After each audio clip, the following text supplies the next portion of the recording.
Did you guys hear the story about the ATM that got addicted to money? It suffered from really bad withdrawals.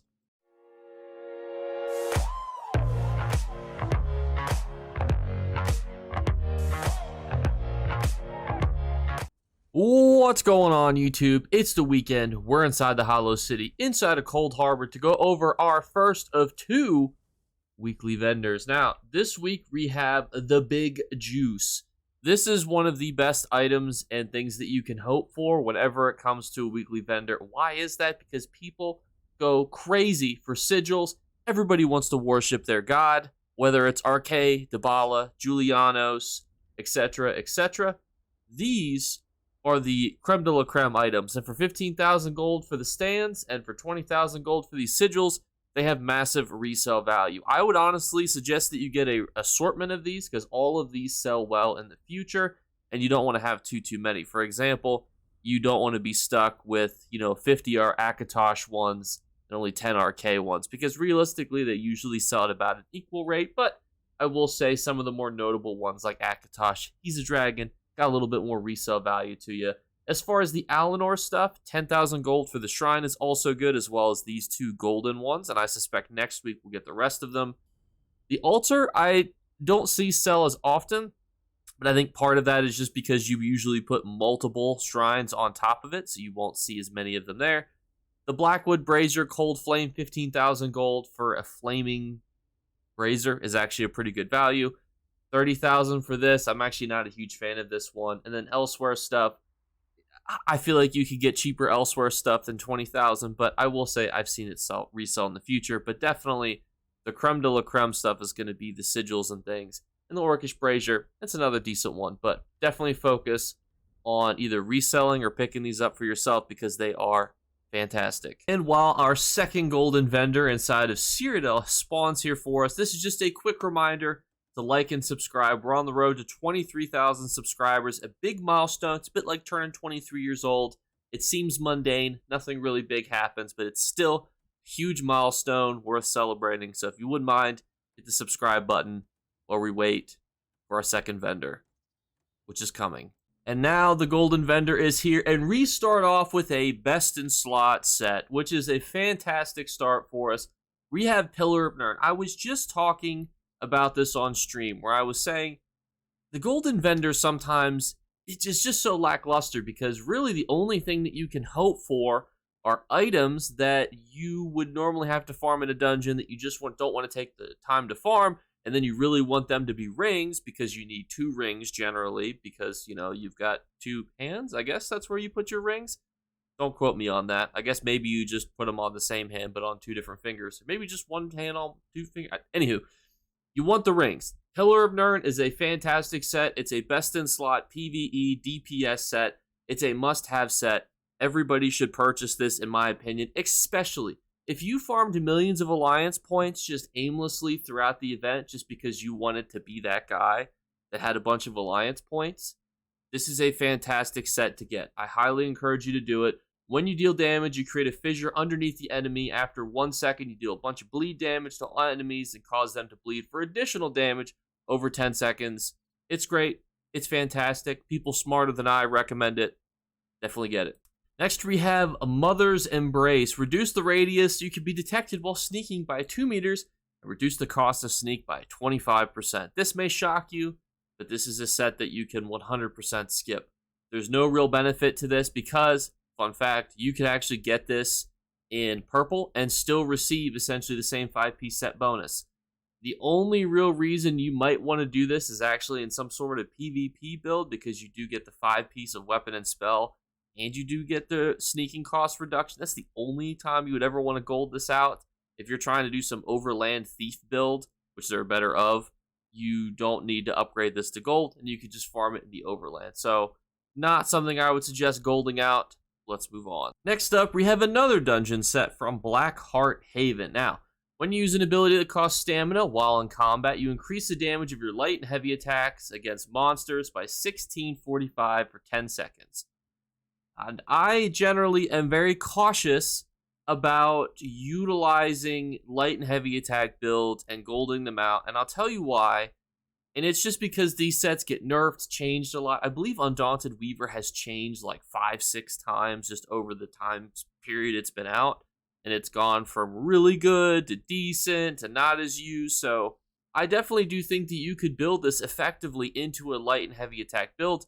Some will say in the comments that there's already other sets that can do that. I would also remind them the same problem occurs. These sets get changed all the time.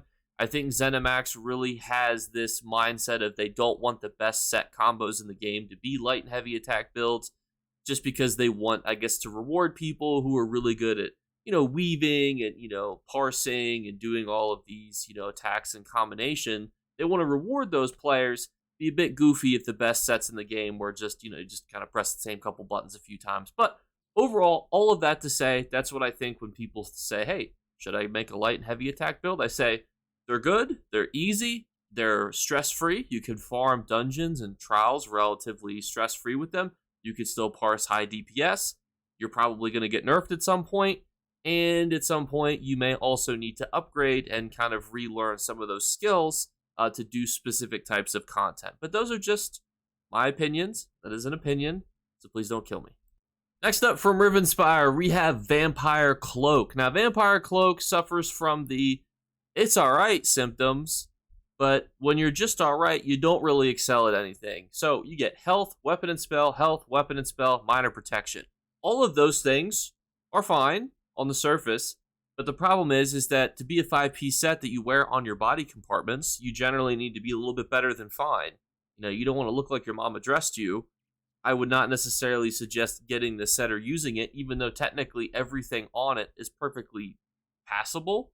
But you need to do more these days. There's a reason why a lot of the base game sets don't stand the test of time. Next up from Coral Ear, we have Kargadia.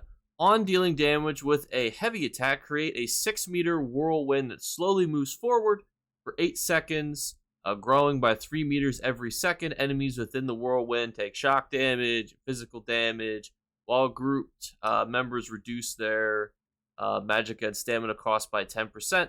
This can occur once every 20 seconds. This is, on the surface, you would think, okay, you're dealing damage and an AoE. People, generally like to do that, with a bunch of things. The problem is that this set doesn't do very much damage. It moves slowly, so the stuff that's in it generally will end up being out of it.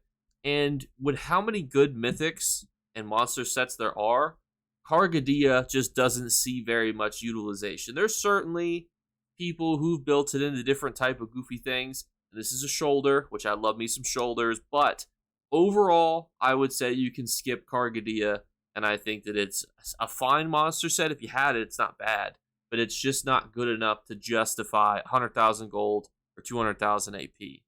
Next up from Fungal Grotto, we have Kraga, which just sounds very familiar to the one that we just talked about. I do also want to note, importantly too, the one piece of offensive penetration. Sometimes people will build that in with the mythic. Say you're doing PvP, Sea Serpent's Chain, you slap on this mythic or slap on this monster set with that mythic, get yourself a little bit of extra penetration. Who doesn't want to penetrate their enemies?